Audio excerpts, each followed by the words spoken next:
Joining us now is Mark Ames. Mark writes for Pando Daily. He is widely known for his writing in Russia, where he founded the Exile magazine, and for his book Going Postal: Rage, Murder, and Rebellion. Mark, thanks for joining us. Thanks for having me on again. Speaking of rage and rebellion, so we've talked about Uber, and you wrote a piece about Uber recently.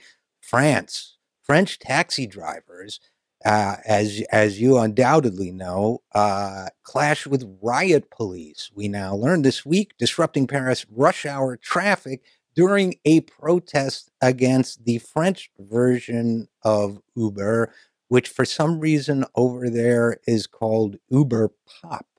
And that's kind of like fascist light. It sounds LITE to me, but so Uber Pop. And so they're rioting. Meanwhile, here at home, maybe we might get to that in a second, but here at home, interesting decision in the state of California about Uber that surprisingly I think has gotten less attention than I thought it would or should. What was that? Well, that decision was by a California Labor Relations Commissioner on a particular case, which can have a lot of serious major resonance. Which was, she ruled that a complaint, an Uber driver who complained that she was actually should have been compensated like an employee rather than a contractor. The California Labor Commissioner ruled that yes, you are actually an employee and should be compensated and owed, around $4,000 in back pay because, everything that Uber does is actually that of an employer and not merely what it likes to pretend it is, which is just merely a platform that facilitates the meeting of private drivers independently driving around and people looking for, a ride. This obviously has potentially huge consequences now that there is some precedent from a labor commissioner ruling in California, which obviously is the biggest state, and it's also the home state of Uber, because Uber is able to plow through the taxi industry essentially because it's unloaded all the costs onto the drivers themselves and named them all independent contractors. It's essentially unloaded all the costs that that taxi companies have to cover, and has taken all those revenues that would otherwise be more distributed and just handed it to themselves, to the shareholders. If this means there are a bunch of lawsuits that are moving forward in California that really have to do with this core issue, are they independent contractors? Are the drivers contractors, or are they actually employees with, and therefore covered under a whole series of rights and so on? If they're employees, then Uber's entire business model is through. Yeah, see, this is why I'm amazed it hasn't gotten more coverage. I've been, as you know from our past conversations, I've been feeling for a long time. You've been covering this story. I've done some commentary on it. That this is part of a whole unraveling of a century and a half worth of development of worker protections. And all of a sudden, no, you're on your own. You're kind of like a British peasant bringing his goods to market, and what you get, you get. So it's really an erosion of job security, an erosion of the middle class, erosion of what it means. And I guess what frustrates me about the lack of coverage of this story in 20% of the nation, 20% of the economy, which is what California is that there seems to be a kind of collective decision in most of the journalistic world to treat this as some cool new thing, the sharing economy, where by definition, if you're paying for it, it's not sharing, it's buying and selling, it's transactional. So why do you think people aren't covering this? Why do you think it's guys like us that talk about it, but not newspapers aren't saying this is a big deal?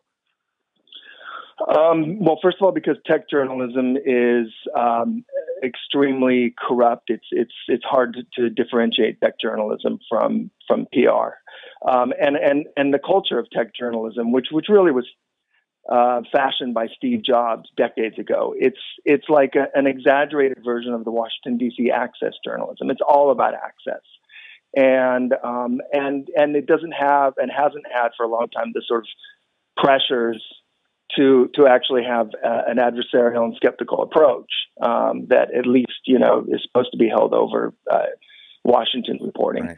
And we're just kind of lucky. I think all of us at Pando come at tech, from a bunch of different angles, and rather than from deep inside the industry. And so we've just all of us in our own different ways, I think, have just sort of decided, well, first of all, that means there's a lot of stories to be told. If no one's covering the tech industry skeptically and adversarially, there's a lot of stories.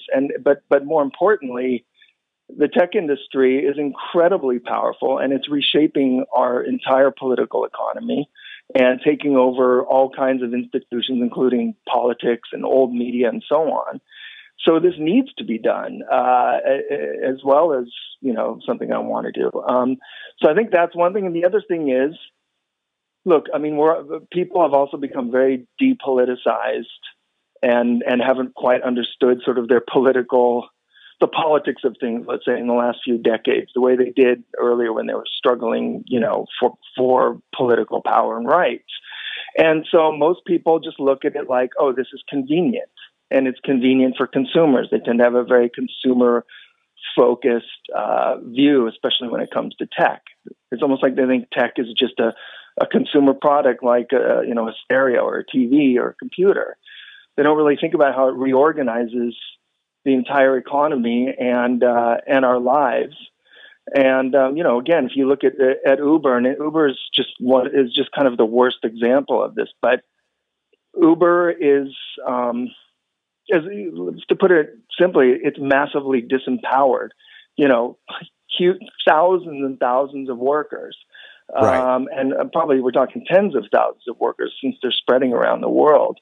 They're incredibly powerful, and they're concentrating all of that wealth and power that they're essentially, sucking up for themselves into their own pockets and turning around and buying powerful people and lobbying governments to get their way. I mean, it's this self-perpetuating, circle that's happening. So we just wrote about in Nevada, Uber has more lobbyists in Nevada than the gaming industry.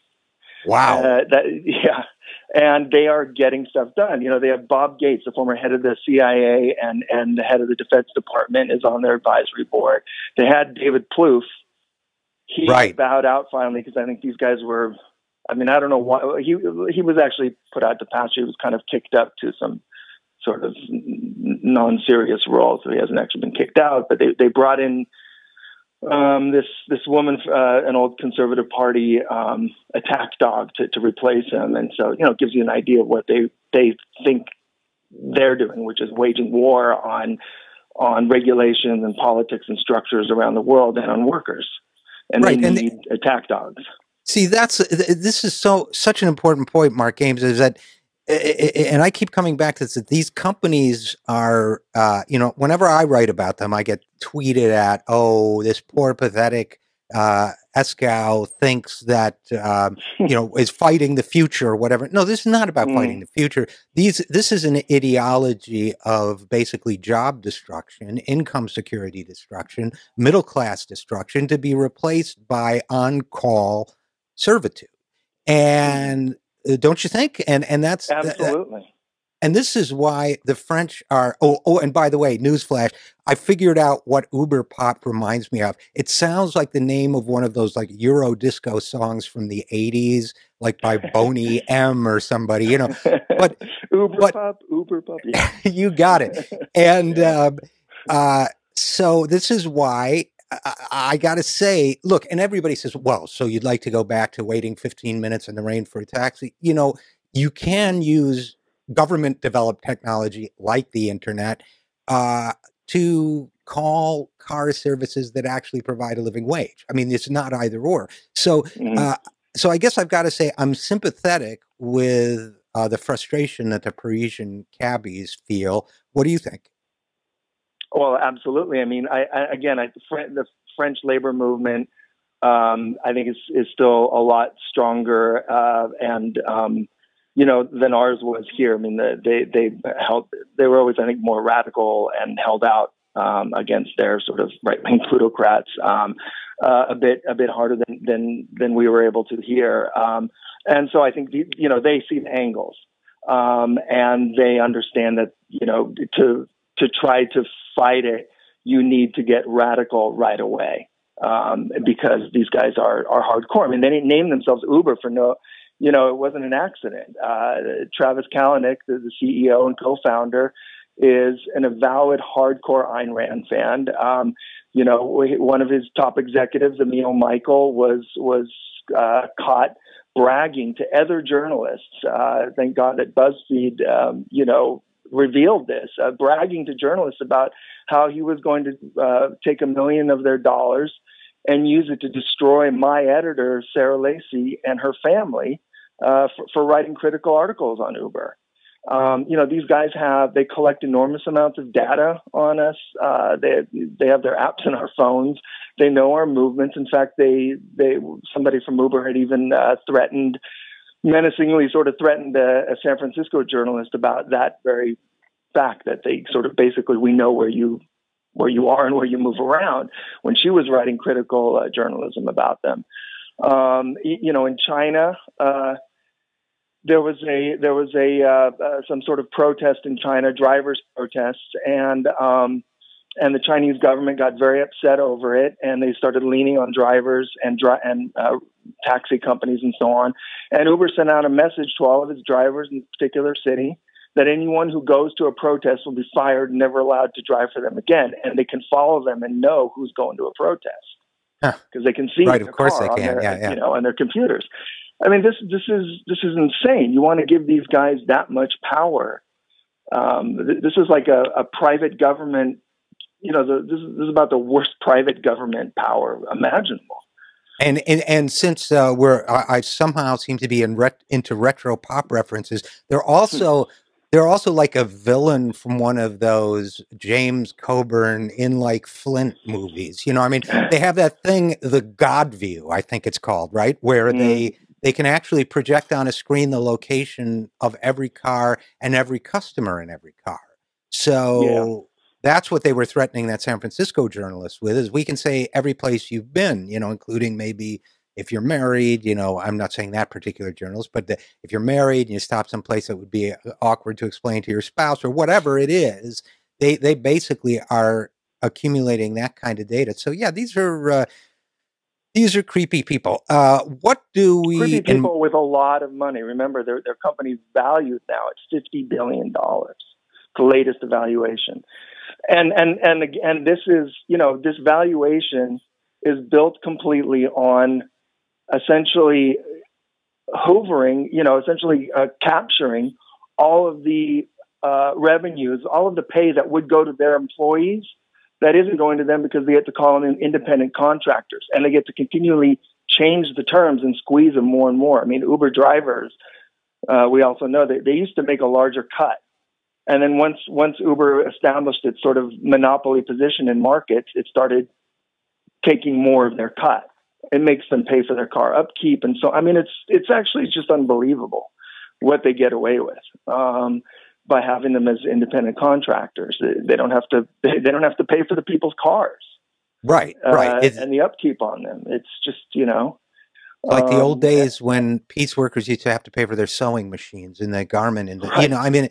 It's no, they're smart and they're aggressive. So I guess just to wrap up, where do you see all this going next? We don't seem to have a political pushback. They're popular among Democrats as well as Republicans, at least the ones they give a lot of money to in office.